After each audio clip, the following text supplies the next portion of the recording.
In a cinematic landscape populated by meta-humans, mutants, and demigods, you'd think there would be a codified visual aesthetic for the way all of our favorite four-color vigilantes fight. Well, you'd be very wrong. Today, despite more money, time, and effort being poured into the production of superhero stories than ever before, most spandex-clad crusaders embrace one maneuver over all others: cliché.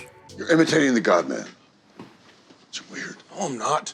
He just did it again. Before we get too deep into today's episode, please be sure to subscribe to Nerdstalgic for more superhero content just like this. Marvel has completely reshaped what a comic book adaptation means, and most people immediately point to the comedic dialogue and the spectacle as the trademark of the now behemoth comic book publisher turned movie studio. But the true key to their success lies in something slightly more ethereal: movement. Think about the way Marvel characters move through scenes, how they fight, how Captain America kicks people and throws his shield, how Iron Man flies so distinctly, or even Scarlet Witch's hand gestures, or Doctor Strange's magical incantations. All of these characters have distinctive ways they engage in combat. You can tell who each character is by the way they move. They each have a distinctive physical pattern that's linked back to their character. The way Black Panther poses after landing is distinctly different from Black Widow or the Winter Soldier. Marvel's directors, as well as their extensive team of stunt coordinators and choreographers, have worked for years to plan and develop how each of these characters function. Do they always get it right on the first attempt?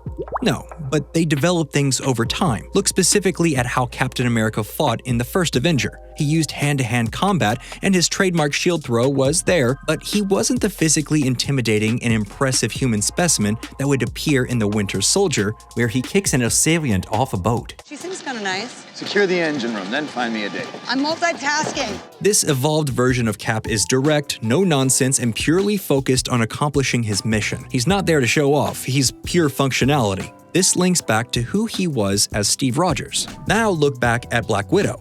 She might have the flashiest and most instantly recognizable fighting style using elements of multiple martial arts styles. Her most recognizable go-to is a scissor leg takedown aimed at her opponent's neck. She either climbs on their back or jumps through the air and then employs the takedown, which is utilized heavily in the Vietnamese martial art of Va Nam. They have Natasha put her own spin on this literally, because she is usually spinning around while using it. Happy. That's what I'm talking about. Just slip. You did? Yeah. Looks like a TKO to me. Bryan Singer's X-Men ruled the box office for close to 20 years. Other than Wolverine using his claws, can you name a single visual aesthetic or idea that the X-Men films perfected? They literally only did the fastball special, the quintessential X-Men move, once, in X3, for a fight scene that happens off-camera. It's just adding insult to injury. Class dismissed. In these films, Iceman, Pyro, Cyclops, Havoc, and Bishop all basically fight the same. They just stand there and hold their hands out and look pretty while the camera circles them. Singer as a director is interested in the artifice of power, filtered through youth and beauty, not expressing character through action. None of the characters featured in the films had defined personalities that had tangible physical manifestations aside from Logan. And maybe Magneto? They say you're the bad guy. Is that what they say? Even Quicksilver scenes in Days of Future Past and Apocalypse, while great scenes, completely miss the point of Pietro's character. Living life in slow motion isn't a joyous, impishly cool playground, it's a curse. But that's too nuanced and complex of a character for these films to handle. They just want cool characters doing simple, cool things. The one notable exception being the Nightcrawler-centric opening in X2. The demonic whirling dervish is a truly unique aesthetic choice that definitely played a key role in the film's success. But tragically, Alan Cumming hated wearing the makeup for the character and refused to return to the role. Tattoos that go on, first of all, that are just maddening. You want to lash out and punch people. Same goes for the majority of the characters in the DCEU. Wonder Woman? Well, she blocks things with her gauntlets, but she also kind of flies, sometimes, and her powers are wildly inconsistent. One moment she runs at the speed of a normal person, and then the next she's as fast as the Flash. Superman, Black Adam, Batman, and Cyborg all basically fight the exact same way in their cinematic appearances. They just punch and kick things, and pose in generic cool guy positions. There's literally nothing character-specific about any of these fights. The point of most of the fight scenes in these films is to attempt to show the impressive power and might that the central protagonist possesses. They wade through endless seas of nameless goons effortlessly. There is never any real danger to them. and the fights always express the same visual idea. This is a character that is powerful, but they rarely express anything about the character other than their power. There's only one way this ends, Cal. Either you die or I do.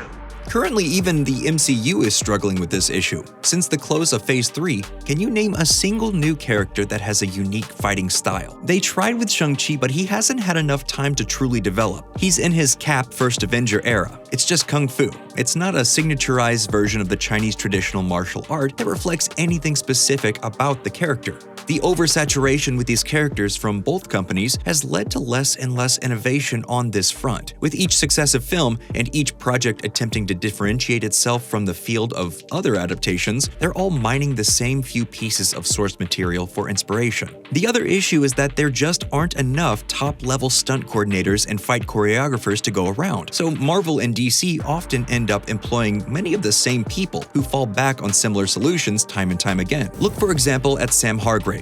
He was the stunt coordinator and the fight coordinator on Suicide Squad, Civil War, Thor Ragnarok, Deadpool 2, Infinity War, and Endgame. That's one guy. Woo! Superhero landing!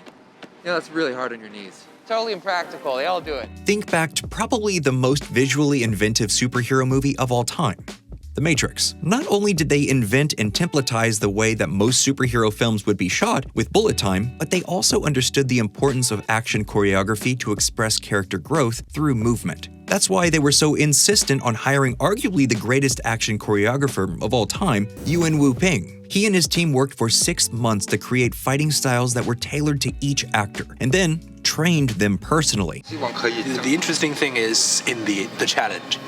And the challenge is how we can make these people look as though they know they are born with the skill. Trinity with the scorpion kick, Morpheus's patented leap, and of course, Neo with his ability to literally bend space and time. They all come from thinking about fighting as a way to express the character. Come on, stop trying to hit me and hit me. That level of thought is rarely placed in today's blockbuster fight scenes. Marvel and DC want to make sure that they are bringing their A game, but the solutions aren't ever centered around character. They're centered around spectacle, so that the audience feels like it got its money's worth. Which is ironic because more often than not, it's the small character moments in a fight that propel characters into greatness. Like Bucky dropping and catching the knife in his first fight with Steve Rogers, or the first time that Logan popped his claws, way back in X-Men 1. Those small character beats are the indelible images that generate generations of fans. Superhero movies aren't going anywhere anytime soon, but here's the thing. Focusing on movement and building a character through the way they physically interact with the world around them is the key to making sure that the next 2 decades of comic book adaptations are more like Iron Man 1 and less like X-Men 3. Well, that's all we have for this episode. Which superhero fighting style do you think is the best?